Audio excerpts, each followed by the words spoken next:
Great, go ahead and kind of smush in here, plenty of room. Plenty of room. I want to just start off by thanking everyone for being here today. Everyone here present physically as well as everyone online. For those of you here, we've got several hundred of our farmers online right now watching this via live stream. So thank you to all of you guys for showing up and of course for being a part of this story from the very beginning. So this is an opportunity. Hey, shh. My kids, man, they're just everywhere. This is the ZipFarm, and today we're really excited to announce it. We're really excited to show it to you guys, and this is something that we've hinted at for a while. This is something that a lot of people have seen some glimpses of, but we've never really walked anyone all the way through it, and we've never clearly explained what it does and why it's important. So this today is the beginning of us starting to look at these types of products, these incredibly complicated things, and say this is a big deal. And really basically put that out there and make it clear to everyone that this type of growing has the ability to change the way that food is grown and the way that food is distributed. This product is similar, a lot of people will say, to other products out there, and that is not true, okay? That is not true. Traditionally in this space, farms have been stratified. They are flat and they are stacked if people are growing inside. There are all sorts of problems that come with this, and in my opinion, it's limited the growth of the industry. So the indoor growing industry has not had the ability to evolve, to iterate at a rate that makes it possible for us to get to where we need to be in the next 10 to 20 years. And these types of growing techniques are important if we really genuinely believe that people should be eating more local food, that people should be eating healthier food, that people should be engaged with their food. For those of you who know who we are, we believe in local production, we believe in distributed production, and we believe in empowering farmers to grow and to serve their communities. This product here is a step in that direction. We have been working with towers for a long time. For those of you who know us, you know that we have used towers.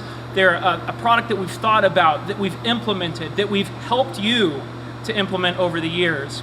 And the beautiful thing about towers is that they're so simple, that we can take this simple thing and we can build this incredible ecosystem around it of support products, of products that enable towers to do things that we didn't even envision at the very beginning. That's the beauty of starting with something simple. And so today, this is our most complicated product to date. I say that from a supply chain standpoint.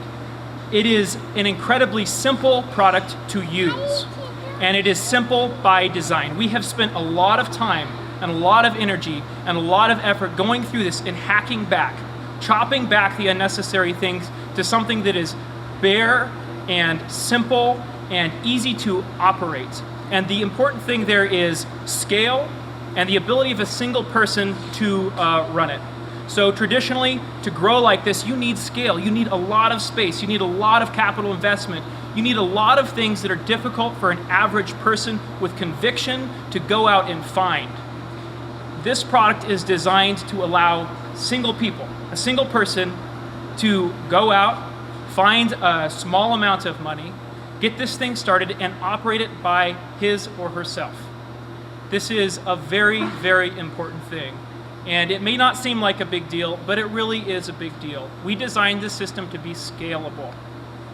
So what you guys are looking at here is basically a vertical farm. It is a vertical farm for growing greens, herbs. You can grow other things, but right now we're recommending people stick with greens and herbs, high value crops, high water weight crops. They're worth a lot of money, and there's a high carbon cost associated with transporting them.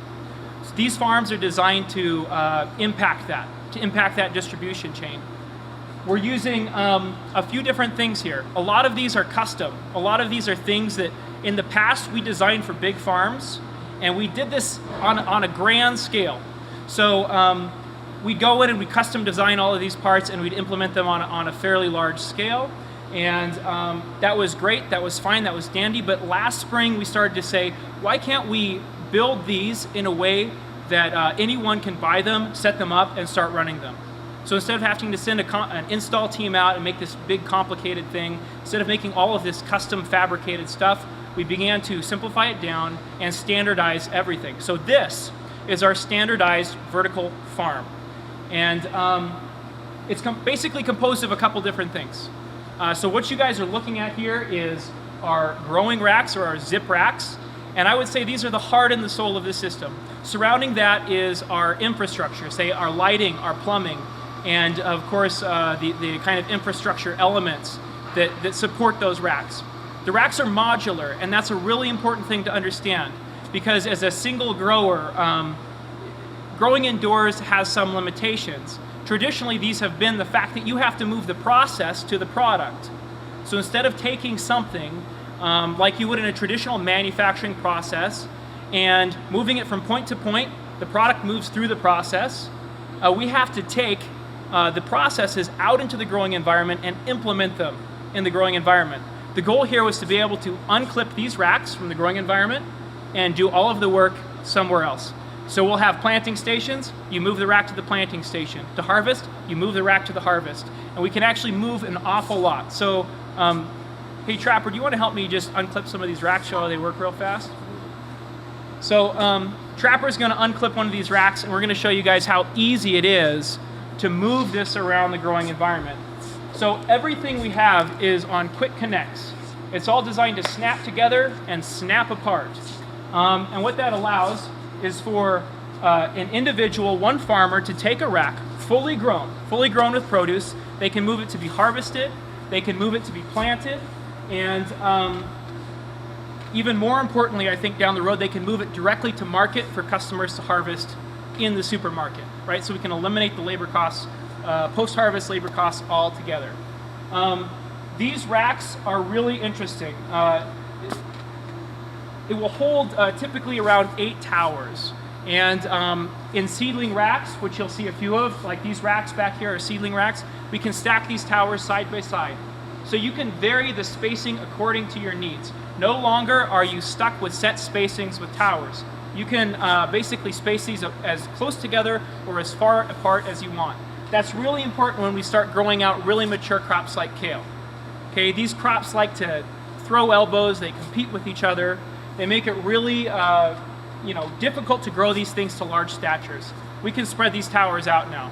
We don't have to have them all cramped together. Another important thing to understand is that it impacts airflow. So all of the disease issues that you typically have from humidity, from consumption of all of the basically just not being able to move air through the produce, we've gotten rid of a lot of that stuff by moving to this design. So air flows very freely. All of these towers pop in and out. So that's how simple it is to insert and remove produce. So when we talk about seedling racks, when we're taking seedlings, we space them side by side, spreading them out as they mature, essentially doing the exact same thing that we do in an NFT system or something like that with a nursery system, and then moving it out to a finishing system. We can do that with these racks. They're simple, exact same way you've always planted a tower, that's how you plant these towers, okay? So they work exactly the same way, they always have. Those of you that are familiar with towers, you'll be very comfortable with planting these, growing these towers out, harvesting these towers. Very simple. Those of you that own our farm walls will recognize basically how those go in and go out. That's all there is to it. These are run on a dripper system, okay? So each tower is fed individually by a dripper.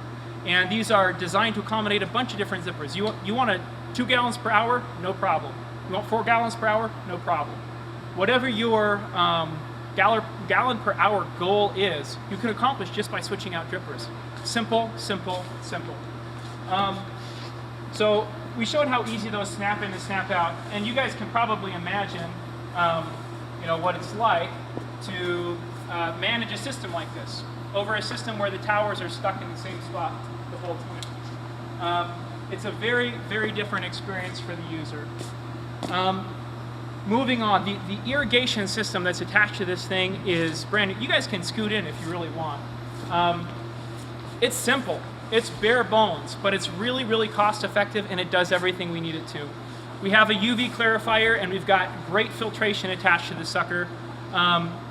With regular sterilization, with regular system maintenance, you should be able to run this system with very minimal labor inputs.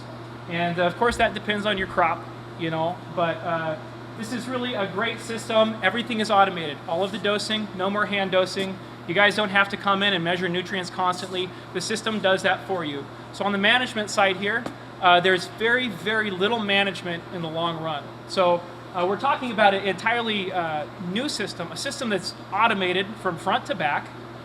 There are a lot of people that are doing this, but we've really come at it from a user experience and from a cost perspective and saying, how can we reduce the cost to our customers? How can we make it easier to use? How can we make it more affordable to operate? The lighting system, we are using LumaGrow Pro 325s. And I know a lot of you guys are interested in the 325s. They are not traditionally used in these types of systems. There's a variety of reasons, but we have chosen to run with this light because it allows us to vary intensity, it allows us to vary spectrum, and it allows us to tailor our light to our crop. So this has been tough to do in these systems traditionally, but with these lights we're able to give the crops exactly what we want, to change their shape, to change their color, to change their flavor. All of these things we can do in this system because of the lighting. And of course we've got all of these on light movers, so these are robotic light movers. They're moving back and forth to spread that light out over the crop and make sure that our crops are getting the perfect amount of light. Altogether, this system was designed for the user. It was designed to reduce the labor, and I feel like more than anything else we've created recently, this embodies our values, which are distributing food production and empowering our farmers. So with that being said, I'm going to open it up to questions, and if there's anything I missed, you guys can yell it out and correct me. Does anybody have any questions here before we jump into the ones from the online feed? Nobody? No questions? Okay. All right. Well, so the first question we got online, Nate, was about the scalability of the ZipFarm. Something just about, is this something you could put in a small space, a really large space? How scalable is the system? So this system was designed to be highly, highly scalable. The smallest system is 3 of these racks. 1, 2, 3. That's and that occupies what, like 120 square feet, something like that. So we're talking about a very small area to get started. The goal here was allowing people to start small. It's not always encouraged in the industry, but it's something that we've always thought was a valuable thing to incorporate into all of our designs, right? Was giving people the opportunity, if they're limited by capital, if they're limited by space, if they're limited by time, to give them the opportunity to start really small and then to build on that, right? Organically. They don't have to go out and take out massive loans. They don't have to, mortgage their house. They can go out and they can start small and they can build on their success. So you can start very small. We're doing this on a very small scale, 100 square feet, all the way up to 10,000 square feet or more. All ranges and sizes, you can implement this system. So this is a completely hydroponic system. We have a lot of growers that are doing aquaponics, so combining fish waste with a soilless plant production. As far as integrating our ZipFarm into an aquaponic system, how does that work, and is it possible? Yeah, it is definitely possible. Those of you who have been with us for a long time know that we started in aquaponics. So we designed the towers for aquaponic systems. They are designed to handle a lot of solids, which means you can grow aquaponically with these if you wish. You can grow with organic nutrient solutions where you're loading a lot of solids into those towers. You can do it all. It's not a problem. I will say that when it comes to implementing these in an aquaponic way, you want to talk with our sales staff. You want to make sure that we're walking you through the modifications that you'll probably have to make it work. But yes, you can. All right. So as far as the science behind the angles of the towers, obviously they're almost straight up. They're not quite straight up. What's kind of the science behind that? Is there flexibility within the system to adjust the angle of the tower? Yeah, so with all of these racks, we have the ability to completely adjust the angle of the towers. So these racks are on a special bracket system. You tilt the gutter and it locks, and you can slide it in or slide it out, depending on what angle you want. With most seedling systems, people are going to want those things straight up and down. As the towers mature, of course, you can move that out a little bit and give it a little more angle as you have more root mass in there. That's really designed for the folks that are doing really large statured crops. Again, you know, we designed this. This is way more light than anyone needs, but for certain crops, long-lived crops, crops that are really that demand a lot of light, we can crank the light up, we can scoot those towers out, and we can grow for a very long time without any issues in the system. Okay, so we talked a little bit about the plumbing and how that kind of works from a broad spectrum here. Some folks online are wondering about the actual infrastructure, so how it's all plumbed together, where does the water come from, how is it, you know, collected at the bottom of the towers, how does it drip down to the top? Maybe you can just kind of paint a picture for us, walk us through it.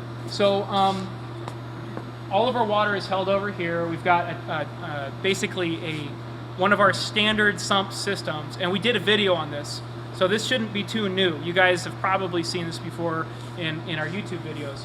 But essentially, we're holding that all in our mixing tank. We pump it up, we pump it through a UV clarifier, through a filter, and then we pump it out to the system. It all runs out and to each rack individually. Each rack has a header that is feeding each individual tower with a drip emitter. And so that's basically the water drips into the towers, dribbles down through them, is captured by these gutters down below, and then gravity feeds to our sump, where it's pumped back to our mixing tank. Very simple, a limited number of things that can go wrong with it, and it's pretty effective.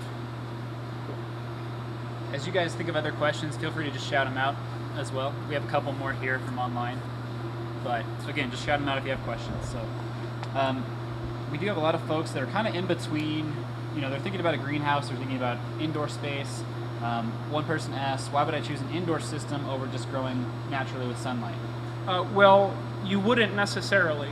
So this is a fairly complex analysis that needs to be done. It depends on your location, it depends on the cost of electricity, on the cost of natural gas, the severity of your winter, how many days of sunlight you have, the wind speed. All of these things factor into that equation. That's analysis that we do. So if people have questions about whether it's better to go greenhouse or warehouse, we can answer those questions. We started in greenhouses. We love greenhouses. In no way, shape, or form is this us saying that greenhouses are not a great way to grow.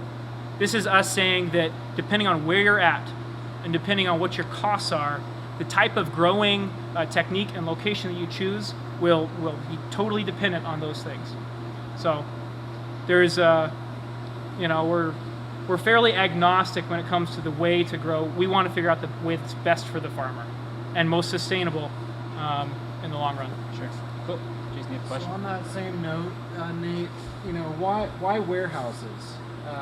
Why grow in warehouses? So warehouse growing is something that's really starting to take off because there is a lot of warehouse space out there, right?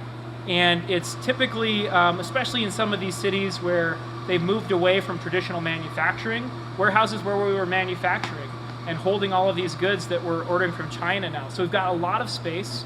It's typically undervalued, and people look at it and say, you know, maybe I can grow there. This is cheap real estate, right? Which is kind of true. Sometimes it's cheap, sometimes it's really expensive.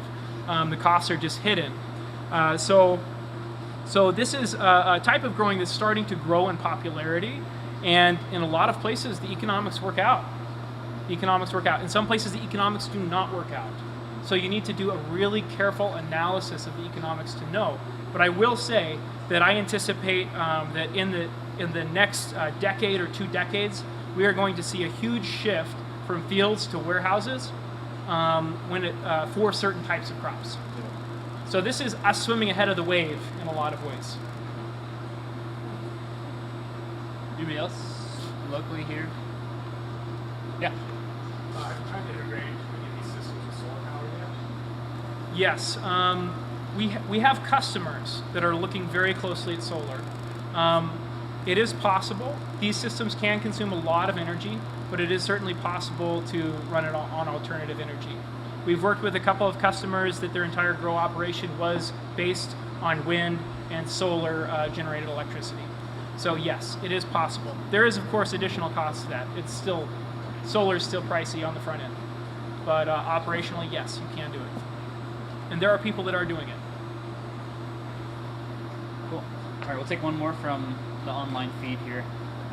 Like I said, we have folks tuning in from around the world, but someone living in the Republic of Panama is interested in growing their own food. Most of the videos that we have are set in temperate areas, like the middle of the U.S. As far as growing in the tropics, or maybe even the opposite, growing up north of the Arctic Circle, why would a system like this make sense? What calculation? So when we look at whether or not a place is a good place to set up this type of system, we look at a lot of different things. And what we found is that in locations where there's high humidity and lots of heat, it makes sense to grow in an insulated building where we can closely control the growing environment. We've also found that in northern environments where it's dark for most of the winter, and so dark in fact that you have a very difficult time growing crops, and you have to bring in a lot of lighting to give it enough daylight, it also makes sense up there. So growing in an insulated building and supplying all of that lighting, the lighting is the big cost. At the end of the day, the lighting is a big cost. And so in those northern environments, they have to buy the lighting no matter what. If they're growing in a greenhouse, they have to have the same amount of lighting as if they're growing in a warehouse.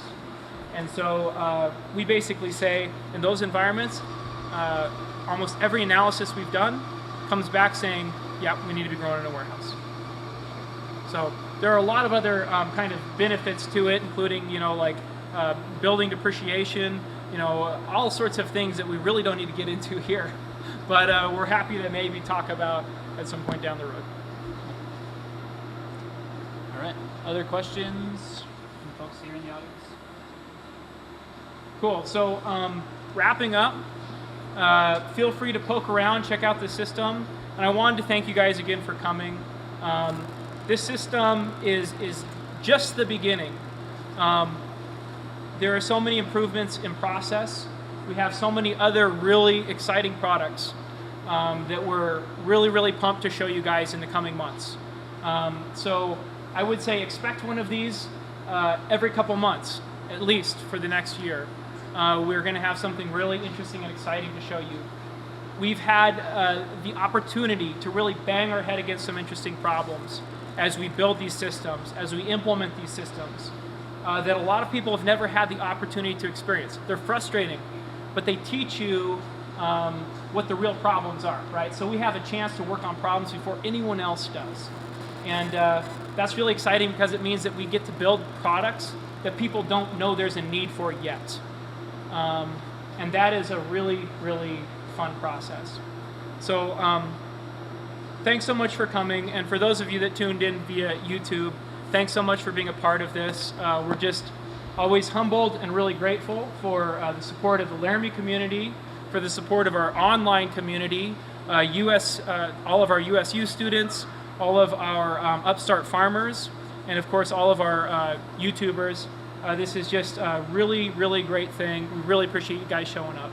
And I think that it's safe to say that we all share the same value at the end of the day, which is enabling local food and equipping farmers to serve their communities. So as you guys poke around tonight, feel free to ask questions, chat with anyone here. If you have questions about pricing or our build dates, we're filling up really fast.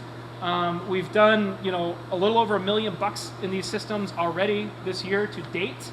Before anyone even really knew what these things were, people trusted us to purchase these things. People trusted us with their farm, with the future of their business. And we're really, really, really appreciative of that. We have 3 times that in the pipeline now. We have people lined up around the block, and we're just incredibly grateful that people trust us with their business. And so thank you to all of you guys who have ordered already. Thank you to all of you who are in process now. And if you guys have any specific questions as to when we might be able to install those, January and February are totally full now. Installs all month, both of those months. it's looking like March and April are the months for installs. So be chatting with us, talk with Elsif, talk with the sales staff. They'll be able to fill you guys in on all the details regarding those orders and where those are at in the in process. So thanks so much for coming, and if you got any questions, feel free to ask. Well,